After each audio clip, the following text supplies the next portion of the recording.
Your first question you should be asking is, do I love being here? And then if you love being there, then that's the space that I'm very lucky that as at 18, I found the space that I love being in, and not once have I ever done it for money, not a single time. It's not about the cash, it's about enjoying where you work and the sense of achievement that you get out of it afterwards. The idea that you're part of something that grows and is building, and you walk away for massively hard days. Throughout my career, there's been some horrific days in kitchens where you're broken down, you're in tears, you're so tired. It's exhausting, it's the hardest thing ever in the world. But the upside of it is it's massive peaks and troughs, it's ups and downs.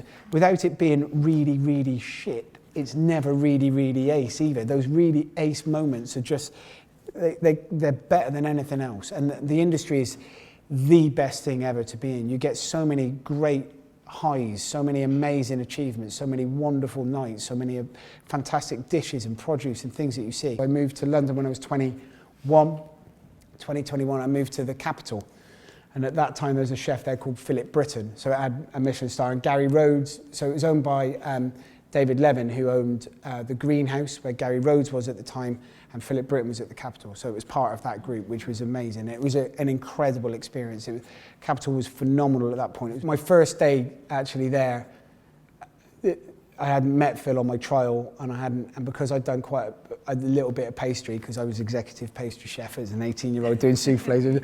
I started on the pastry at the Capital, and you used to have to help plate up the sauce and the larder, and then go out to the pass. The pass was a little hatch actually. Front of house staff didn't come in. You just put the food down on a hatch, and it would just disappear out into the restaurant. It was like, but it was only 20-25 covers, the main restaurant at that point. It's still the same as it is now, I think. And I remember on the first day I hadn't met Phil, and Phil was, he now runs Solstice Veg Company, and he was a phenomenal chef. And he came in, it was just that aura of this great chef walking into the kitchen for the first time was absolutely amazing, jaw-dropping, and really nerve-wracking, and that just, oh my God, this is like a proper Michelin star chef with this aura of, he didn't have an apron. That was the thing that got me. Like, he never wore an apron, just had a jacket, and it was always spotlessly clean at the end of it. That one of those kind of chefs, and he was brilliant to work with. And I worked with Phil for quite a while at the Capital before. I then moved on from there, and I worked for Stephen Bull. And Stephen Bull was one of the first British chefs to win a Michelin star. And he'd opened a place, St Martin's Lane. So I was there from the start of St Martin's Lane all the way through to the finish. So it was an incredible, brilliant British bistro-style restaurant, and it was a basement kitchen. And you'd start when it was on my trial. Actually, I didn't cook anything. On my trial, I turned up and the KP walked out, so I washed up for my trial. And Johnny Bentham just offered me a job because obviously he had no KP. Gary was very big at that point because he had City Roads there. He was opening in Dubai. It was a great place to work, and it was, it was amazing. I learned so much about consistency. That was one of the biggest things I learned working for Gary, is consistency. And if it doesn't need to be on a plate, don't put it on there. We started looking on the websites of different breweries, of Fuller's, of Green King, of Enterprise Inns, and all that sort of stuff. And then as soon as the Hand of Flowers came up on the screen, on the internet, 12 years ago, and that is the one. I know that's it. I know that's it. Without even going to see it, we went to see it the next day. Then it went, and I knew it was just something about it that I just knew, and it was instantly, that's the place. It has to be, because it was small. And so it was big enough to run. If it didn't quite work as just a husband and wife team, it could just tick over just about. But it also had the ability to grow. It had the chance to make good. I mean, it was a bit of a dump, to be honest, but it needed love and a lot of heart and soul putting back into the building, and it's grown and grown and grown from there. We did full English breakfast, we did lunch menus, we did everything possible to make it work like a pub. We tried doing ham and mustard rolls on the bar. We tried like everything to make it slowly build. But what happened is that people started coming, and they were having the a la carte food, 3 calls out, going away, going, wow, that's really lovely. So we were over delivering on what it looked like we offered. So people were coming and then coming back and coming back and coming back. And then the 4 tables that we weren't laying out, people were going, can I eat there? Well, as a businessman, you don't say, no, you're not going to eat there. You can just have a pint of beer. Well, that don't make sense, does it? So you go, yes, of course you can. Quick, give them a knife and fork. Hurry up. Do you know? So it grew and it grew and it grew, and then ended up being all 14 tables were getting sold. It came to a point, so we opened it in March 2005. By October 2005, every night, all 14 tables were sold, which was brilliant. So we were like, wow, we're fully booked every night on a table, on a single sitting on a table. And then it got to being a Saturday, fully booked by a week in advance for a Saturday night. And then, which we couldn't believe, and it kept growing and growing. January 2006, it won a star. So it was like amazing, like it was amazing. And then from there, it's just grown and developed and grown and developed. 2009, shown in 2010, Great British Menu, that was a big turning point. So you go, you're often, will you do Great British Menu? And we wanted to do it in 2008, 2009, we couldn't do it because the kitchen was in the middle of being a refurb. So they wanted to film in the kitchen at those points. A Great British Menu, we're like, you can't, look at it, it's a shithole, you can't film here. And it's being refurbed, it needs to be done. So we did it the following year, and I fortunately went on to win. So when you win, and then you came across all right on telly, like people decided to then come and eat in your pub, restaurant. Like everyone will say, the Great British Menu effect is massive. Great British Menu made a big difference, and all of a sudden the business got busy, 2010. And then ever since then, it's been we've been chasing our tails, trying to catch up. Like there's more's going on without enough staff or enough infrastructure or enough. So you're always trying to chase your tail. The second star was a huge thing. I mean, that was mental. They filmed that in the morning. There's a video of it that they filmed the delivery of the letter, saying that we've won 2 stars, and it was. It was amazing. It went bananas. For the staff, it's just the best and the biggest and most phenomenal achievement. Lourdes, who's my general manager, has been with me for 9 years. Aaron, who's my head chef, has been with me for 8 years. So as a team of people that grow together, it was just, it was the most jaw-dropping, outstanding moment ever. And I can't, it'll never be beaten. It's just, for a bunch of people to have achieved that is phenomenal.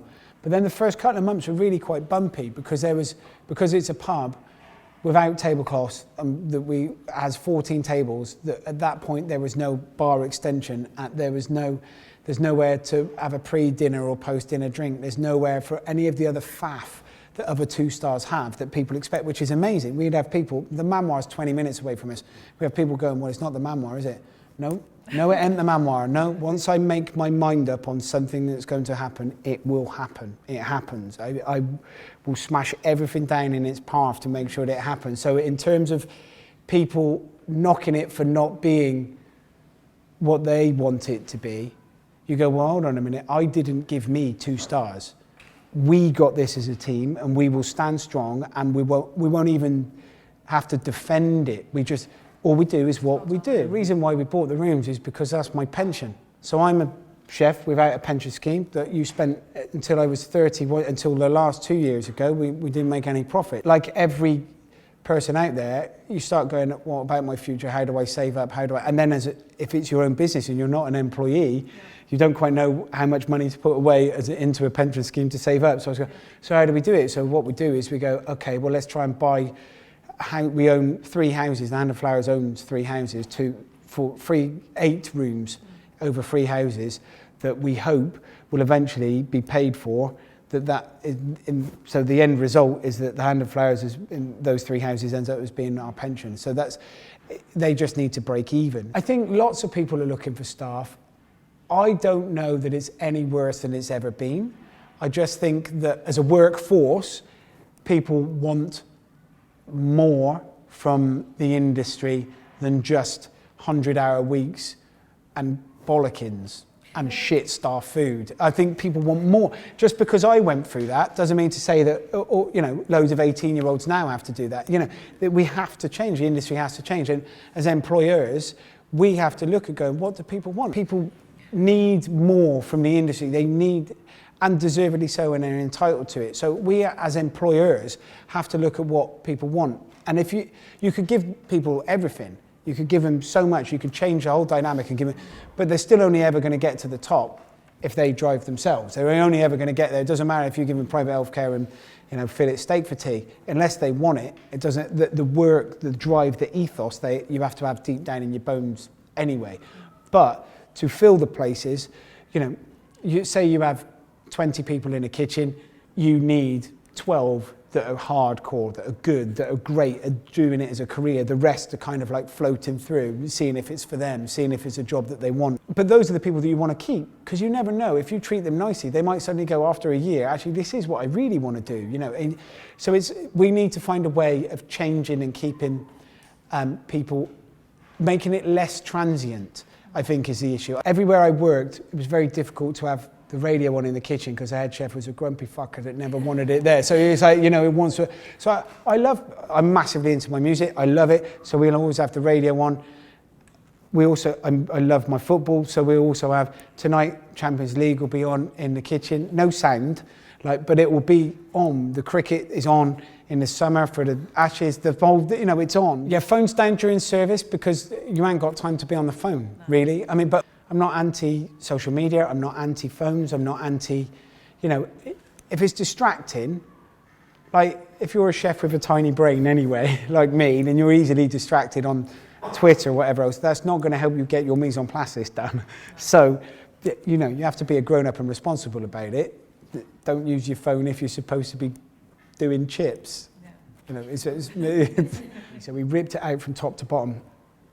And we talked as a team about what's happening with pubs and where things are going, and people don't drink as much anymore. People are moaning about pubs closing and that they're not surviving. Well, that's because people don't, you know, they don't go out at lunchtime and drink 4 pints. You know, they don't, you know, the lunchtime offering in a pub is something very different. It's quite small. It's like an L-shaped bar.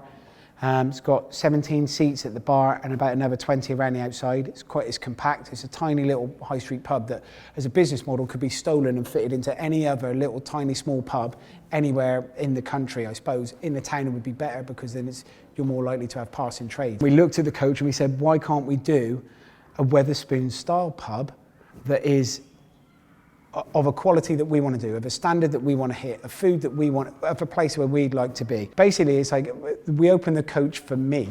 It was like, this is where I want to be. I want bits of meat cooked on fire whilst the football's on, and it works and it rolls. And we separated the menu into meat and no meat, and there's just a selection of dishes. What we've learned from sous vide cookery is it just doesn't have to be in a water bath anymore. You can do it in the oven. Who'd have thought cooking something at 60 degrees in the oven would bring the same result? So it's all those kind of, that understanding that the way that fads and fashions are incredibly important and chefs that drive them forward are incredibly important, because once they've moved on, the really good stuff remains for everybody else to have. We have across both sites now, the Coach and the Hand of Flowers, there are 6 packagettes. So there's 2 or 3 on working at every one time, plus 3 backup in case they break them, which often happens. Athanor stoves, we've got 2, 1 in each pub.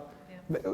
Incredible stove, amazing, beautifully built, wonderfully reliable service. But most of our food is done in a pan with butter, to be honest. Probably best part of 11 stone, if not more actually, over 2.5 years, yeah. Don't drink, completely teetotal. Completely teetotal. I got to a point where we're all in an industry of people that live life to the fullest, of people that are, we touched on it earlier, of highs and lows and highs and lows and ups and downs and ups and downs.